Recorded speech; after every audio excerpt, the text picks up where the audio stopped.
उत्तरार्ध 50वें अध्याय से लगता है। इसमें 50वां अध्याय लगते ही उत्तरार्ध चालू हो जाता है। उत्तरार्ध लगले ही जरासंध के भी आक्रमण चालू हो जाते हैं बुढ़ापे के। उत्तरार्ध 50 के बाद ही जरासंध के आक्रमण होते हैं ना। हम भी च्यवनप्राश खाए खाए के बुढ़ापे से खूब टक्कर लेते हैं, पर कितना भी लड़ो ये जरासंध के बाद जब कालेवन भी मिलके आएगा तो भगवान ने मथुरा छोड़ के द्वारका बसा ली। हम भी इस मानवपुरी को छोड़ के कोई दूसरी पुरी को बसा लेंगे। वासांसी जीर्णानि यथा विहाय नवानि गृह्णाति नरोपराणि। तो इस प्रकार से गीता गोविंद का वचनामृत और भागवत गोविंद का लीलामृत है। भगवान द्वारकानाथ बन गए और प्रथम विवाह रुक्मिणी जी से किया। कैसे किया? राजा सीद भीष्मको नाम विदर्भाधिपतिर्महान्। भीष्मक जी के 5 बेटा 1 बिटिया थी, पर बिटिया रुक्मिणी ने जब से गोविंद के गुण श्रवण किए मन में ठान लिया विवाह भी इन्हीं से करूंगी। जब बच्चों से पिता ने परामर्श लिया बेटी का विवाह कहाँ किया जाए, तो मेरी दृष्टि से तो द्वारकानाथ बहुत अच्छे रहेंगे। बड़े पुत्र ने सख्त विरोध किया, उस भगोड़े का नाम मत लेना, अब आप बुढ़े हो गए हो, आराम करो, हम करेंगे संबंध करो। गया और वापस आके कहता पिताजी परसों बारात आ रही है। कहाँ से? बोले मेरा काम तो ऐसा ही है, चटमंगनी पट विवाह देर का काम ही नहीं। बहुत अच्छा, मेरा पुराना मित्र है शिशुपाल, मैंने उससे कह दिया बारात लेके आ जा। समाचार रुक्मिणी को मिला तो व्याकुल हो गई। भाभी जी से परामर्श लिया तो भाभी जी ने कहा रोने से काम नहीं चलेगा, फटाफट पत्र लिख। रुक्मिणी ने सप्तश्लोकी लिख करके पत्र को पंडित जी के द्वारा द्वारकानाथ के दरबार में भेजा। पंडित जी का हाथ पकड़ के भगवान भीतर ले गए, चकाचक रबड़ी छनवाए। फिर बोले महाराज आप बोलिए कहाँ से आए। पंडित जी ने पत्र दिखाया। भगवान बोले आप ही पढ़ के सुना दो। पंडित जी ने पढ़ के सुना दिया। श्रुत्वा गुणान भुवन सुंदर शृण्वतां ते निर्विश्य कर्ण विवरई हरतोंगतापम रूपम दृशाम दृश्यमताम अखिलार्थलाभम त्वयि अच्युता विसति चित्तमपद्रपम। हे भुवन सुंदर, हे अच्युत, कभी नहीं देखा आपको, पर तब गुणान श्रुत्वा, सुनते सुनते आपकी दीवानी बन गई और मेरे चित्त की भित्ति पर आपका चित्र बन गया। मैंने तो आपको अपना मन से पति मान लिया। तो शेर के भागों को गीदड़ ना उठा ले जाए, इसलिए सावधान कर रही हूँ। परसों ही मेरा हाथ थामने कोई और आ रहा है, आप फटाफट आइए, मुझे यहाँ से वीरता का शुल्क दे करके ले जाइए। और यदि इतना ध्यान रखना मेरे भाई विरोध में हैं आपके, उनकी पिटाई मत कर देना। बिना झगड़े के बात बने उसका उपाय मैंने समझ लिया है। क्या? अंतःपुरांतरचरी मन हत्य बंधून त्वामुदबहे कथमिति प्रमदाम्युपायम पूर्वेद्युरस्तमहति कुलदेवी यात्रा यस्याम बहिर्नववधू गिरिजामुपेयात। गिरजा पूजन के लिए मैं सखियों के साथ नगर के बाहर जाऊंगी विवाह से पहले। उसी मंदिर में आ जाइए तो सारी बात बन जाएगी, कोई लड़ाई झगड़ा नहीं होगा। यदि नहीं आए तो 100 जन्म विष्यात, 100 जन्म लूंगी, पर वर्ण आपका ही करूंगी, आपकी रुक्मिणी। भगवान बोले पंडित जी बिल्कुल रुक्मिणी जैसी हालत हमारी भी है, हमने भी उनके बारे में बहुत कुछ सुना है, और जब से सुना है तब से रात की नींद उड़ गई। पंडित जी बोले तो फिर देर क्यों करते हो, फटाफट चलो। तुरंत पंडित जी को रथ में बैठाया, भगवान ने दौड़ लगाई। दाऊ दादा ने देख लिया, कन्हैया कहाँ चले भैया, तब तक तो उड़ गया रथ। दाऊ जी ने सेवकों से पूछा कहाँ गए हैं। बोले कुंडनपुर के एक पंडित जी आए थे, उन्हीं के साथ गए हैं। ओहो, तो आगे का कार्यक्रम सब समझ में आ गया, कुछ गड़बड़ करने वाला है। पूरी दल बल के साथ सेना लेकर के दाऊ जी भी पीछे पीछे दौड़ दिए। जो कुंडनपुर में पहुंचे भगवान बोले पंडित जी जाओ रुक्मिणी को समझाओ, हम मंदिर में तैयार मिलेंगे। पंडित जी डंडा घुमा के चल पड़े, उधर बारात लेके शिशुपाल आ गया। हल्ला मच गया, बारात आ गई, बारात आ गई, चलो देखते हैं दूल्हा। रुक्मिणी तो बेचारी दुखी हो गई। हे भगवान, हे भोलेनाथ, बहुत सोमवार के व्रत किए हैं मैंने, बड़े बड़े अभिषेक किए हैं, मेरे समस्त सुकृतों का फल प्रदान करो। सुमिरन कर रही थी कि पंडित जी आ गए। बिटिया मत घबराओ। अरे महाराज क्या समाचार लाए हो? बोले बिटिया जिसको समाचार भेजा था उसी को ले आया मैं तो।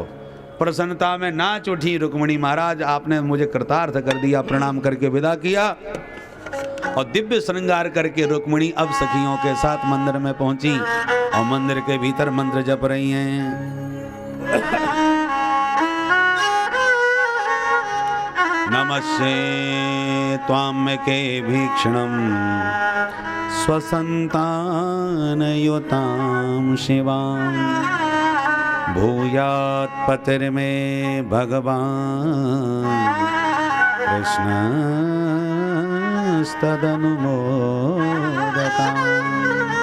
मातेश्वरी द्वारकानाथ कृष्णपति बने ऐसा मुझे आशीर्वाद दीजिए। मैया प्रसन्न हो गई, आशीर्वाद मिल गया। मनुजाहि राजो मिलहि सोबर सहज सुंदर सावरो। मनुजाहि राजो मिलहि सोबर सहज सुंदर सावरो। करुणा निधान सुजानशील स्नेह जानत रावरो। करुणा निधान सुजानशील स्नेह जानत रावरो। मनुजाहि राजो मिलहि सोबरो सहज सुंदर सावरो। मनुजाहि राजो मिलहि सोबर सहज सुंदर सावरो। मैया का आशीर्वाद लेके रुक्मिणी मंदिर से बाहर निकली। तब तक संकेत मिला शिशुपाल को, तो सारी बारात को भेज दिया, जाओ जाओ सावधानी से सुरक्षा घेरे में ले लो। रुक्मिणी को मंदिर में सभी सैनिकों ने घेर लिया, मंदिर को ही चारों तरफ से घेर लिया। पूजा करके रुक्मिणी जो मंदिर के बाहर निकली, हजारों सैनिकों को देखकर रुक्मिणी घबरा गई। हे भगवान, इतनी फौज खड़ी है और मैंने तो पत्र में लिख दिया था कि कोई नहीं होगा, आ जाओ आराम से, अब क्या होगा। भगवान ने दूर से देखा रुक्मिणी बहुत घबराई हुई दिखाई पड़ रही है। तुरंत भगवान रथ से नीचे उतर के रुक्मिणी के पास आ गए। सैनिकों को होश ही नहीं क्या हो रहा है, वो देखते जा रहे हैं रुक्मिणी की दिव्य आभा प्रभा शोभा को। रुक्मिणी की शोभा से सभी का चित्त व्यामोहित हो रहा था और रुक्मिणी चारों तरफ अपने प्रियतम को ढूंढ रही थी कि वो बंसी वाले किधर हैं, वो द्वारकानाथ किधर हैं। घूमती हुई दृष्टि जो द्वारकानाथ से टकराई, आंखें चार होती भगवान ने मुस्कुरा के हाथ हिलाया, घबराओ मत, हम ही हैं। हाथ हिलाते मंद मुस्कुराते द्वारकानाथ को देखते रुक्मिणी का भय भाग गया, मुख पर मुस्कान छा गई। रुक्मिणी की मुस्कान देखते ही सैनिकों के सारे होश समाप्त हो गए। भगवान सबके बीच में आके रुक्मिणी का पाणिक ग्रहण करके ले जाने लगे। सैनिक देखते रहे। भगवान ने अंक में भर के रथ में भी बैठा लिया, बैठ गए, चाबुक मारा, घोड़े दौड़ गए। सैनिक बोले भैया निहाल हो गए, ऐसी प्यारी झांकी जिंदगी में कभू ना देखी। दूर तक रथ गया तो एक बोला, क्यों रे अपन काय को ठाड़े, अरे कुछ काम तो था। याद आया महाराज ने रुक्मिणी की रक्षा के लिए भेजा था ना। सखियां बोली भांग पी के निकले थे क्या, रुक्मिणी तो वो गई उनके साथ। ले गो पकड़ो पकड़ो, पीछा किया और जैसे ही भगवान का पीछा करके घेराबंदी करने लगे, तब तक आवाज आई, बोल द्वारिकाधीश की जय। जय घोष सुनते ही भगवान चौंके, पीछे मुड़ के देखा तो दाऊ दादा हलमूसल लिए खड़े हैं। दौड़ करके दंडवत किया, दाऊ दादा दंडवत। दाऊ बोले लाला बहू गया के घर चल, तो आशीर्वाद घर में ही मिलेगो। कन्हैया तो लेके भाग लिए। दाऊ जी ने मूसल उठा लिए। जो सैनिक सामने आया हल पकड़ के मूसल धमक दिया, 2-4 मूसल पड़े, सारे सैनिक वापस भागे। शिशुपाल से बोले गजब हो गया सरकार, आपकी दुल्हन द्वारकानाथ के साथ भाग गई। तलवार तान के शिशुपाल दौड़ा, दुख कहीं के क्या कर रहे थे, बोले हमने तो दौड़ के पकड़ लिया था, पर मुसलमान भैया आ गया, उसने गड़बड़ कर दिया। शिशुपाल बेचारा बहुत रोया, जिंदगी से मर जाना था, बन के आया था, बेटे के साथ आया था, इतने काकार साथ में लाया था, अब बिना दुल्हन के जाऊंगा, क्या मुंह दिखाऊंगा, आत्महत्या करने को तैयार। जरासंध ने हाथ पकड़ करके समझाया, मित्र इतने दुखी मत हो, अरे ऐसी क्या बात है, दूसरी शादी धूमधाम से करूंगा तुम्हारी, डरते क्यों हो, अभी बुढ़े थोड़ी हो गए हो। अरे मुझे देख, इसी कृष्ण ने 2-4 बार नहीं 17 बार मेरे को हराया, पर हिम्मत नहीं हारा, मैं लड़ता गया तो 18वीं बार मैंने भी इसे भगाया। इसलिए वीर को कभी हिम्मत नहीं हारनी चाहिए। शिशुपाल को लगा हमसे भी बड़े बड़े बेशरम पड़े हैं तो हम काहे को मरें, ये पहली बार, हम तो पहली बार हार रहे हैं, ये तो 17 बार हारा बैठा है हमारा मित्र। चलो कोई बात नहीं। दुल्हन के डोले में मुंह छुपा के बैठ गया, रोता रोता घर चला गया। तब से 100 गाली देने लगा। भगवान के रथ को रुक्मिणी जी के भैया ने पकड़ लिया, भगवान ने तलवार निकाली तो रुक्मिणी जी ने रोक दिया। बोली महाराज कुछ भी हो मेरा भैया है। भगवान बोले अब तुम्हारा भैया है तो मेरा भी तो कुछ लगेगा, डरती क्यों है, मारूंगा नहीं। पकड़ के भगवान ने लेके सफा वृंदावनी कर डाली, बाल सब बना करके साले साहब का सिर मोड़ दिया। इतने में दाऊद आजा ने आके देख लिया, उसको पकड़ के डांटा, चौरे कन्हैया ये नाईगिरी कहाँ से सीख ली तूने, शर्म ना आवे, शादी होते ही साले का सिर मोड़ के धर दिया तूने, ऐसे संबंध बनाओगे। डांटा बहुत जोड़ का। असाध्युदम त्वया कृष्ण कृतमस्मत् जुगुप्सितम। जब डांटने लगे तो भगवान धीरे से बोले दादाजी नई नई शादी भई है, बहू के सामने काय को बेइज्जती कर रहे हो, अकेले में डांट लेना, कम से कम सबके बीच में तो मत डांटो। सो दाऊ जी को हंसी आ गई। बिटिया रुक्मिणी बुरा मत मानना, क्षत्रियाणाम अयम धर्म, क्षत्रियों का धर्म ही ऐसा कठोर है कि कोई भी चुनौती दे तो लड़ना पड़ता है।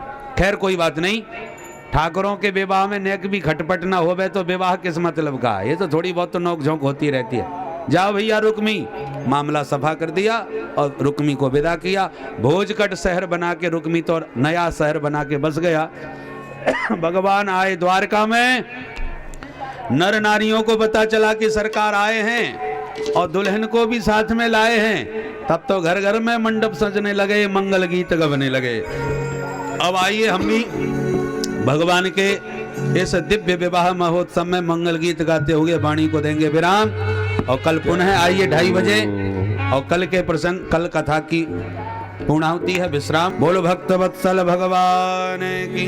लागे दुल्हा सा तू दिलदार सांवरे, लागे दुल्हा सा तू दिलदार सांवरे, तेरा किसने किया श्रृंगार सांवरे, तेरा किसने किया श्रृंगार सांवरे, तेरा किसने किया श्रृंगार सांवरे, तेरा किसने किया श्रृंगार सांवरे, लागे दुल्हा सा तू दिलदार सांवरे, लागे दुल्हा सा तू दिलदार सांवरे, तेरा किसने हो श्रृंगार सांवरे, तेरा किसने किया श्रृंगार सांवरे, तेरा किसने किया श्रृंगार सांवरे, तेरा किसने किया श्रृंगार सांवरे।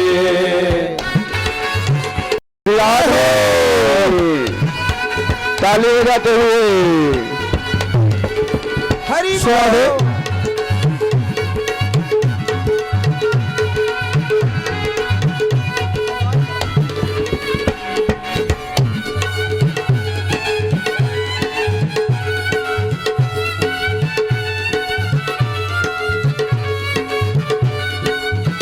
श्री राधे जय हो।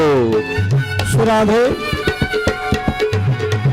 मस्तक पर मलिया गिर चंदन केशर तिलक लगाया, मस्तक पर मलिया गिर चंदन केशर तिलक लगाया, मोर मुकुट कानों में कुंडल इत्र बहुत छलकाया, मोर मुकुट कानों में कुंडल इत्र बहुत छलकाया, मोर मुकुट कानों में कुंडल इत्र बहुत छलकाया, मोर मुकुट कानों में कुंडल इत्र बहुत छलकाया, ओ महकता रहे हर बार सांवरे, महकता रहे दिलदार सांवरे, तेरा किसने किया श्रृंगार सांवरे, तेरा किसने किया श्रृंगार सांवरे, तेरा किसने किया श्रृंगार सांवरे, तेरा किसने किया श्रृंगार सांवरे, ओ लागे दुल्हा सा तू दिलदार सांवरे लागे दुल्हा सा तू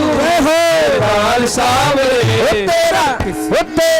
ओ तेरा किस किया श्रृंगार सांवरे तेरा किसने किया श्रृंगार सांवरे हो तेरा किसने किया श्रृंगार सांवरे तेरा किसने किया श्रृंगार सांवरे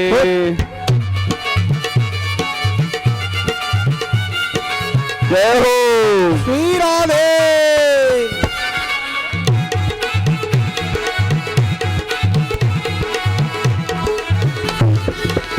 जय हो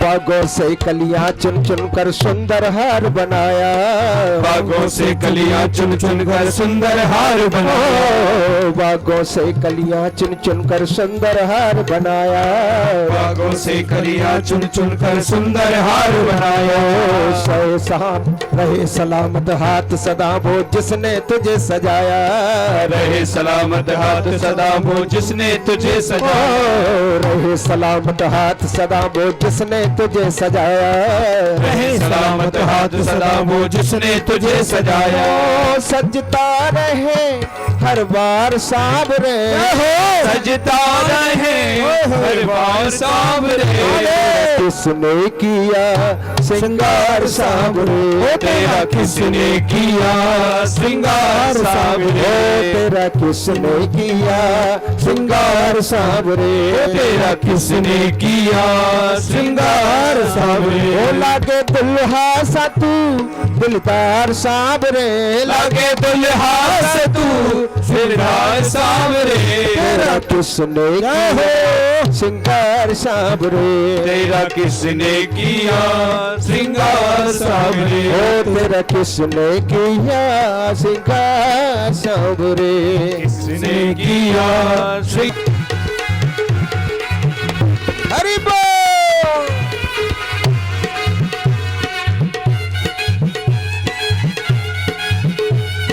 हरि बोल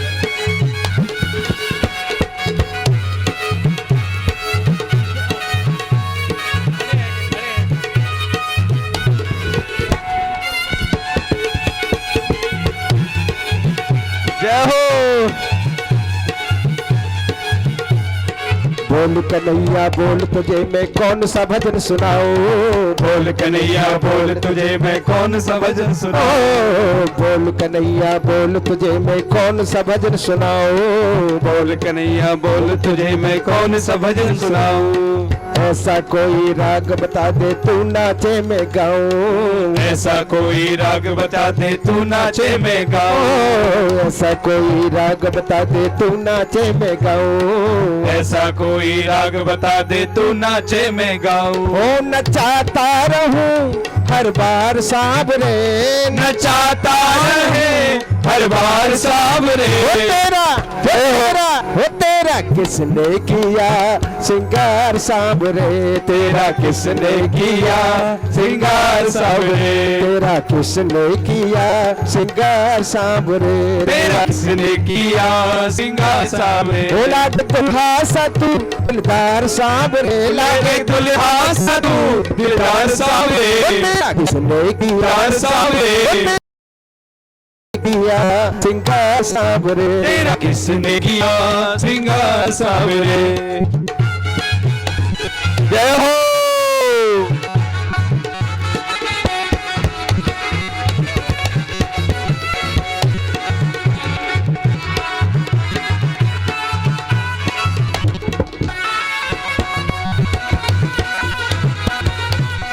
जाओ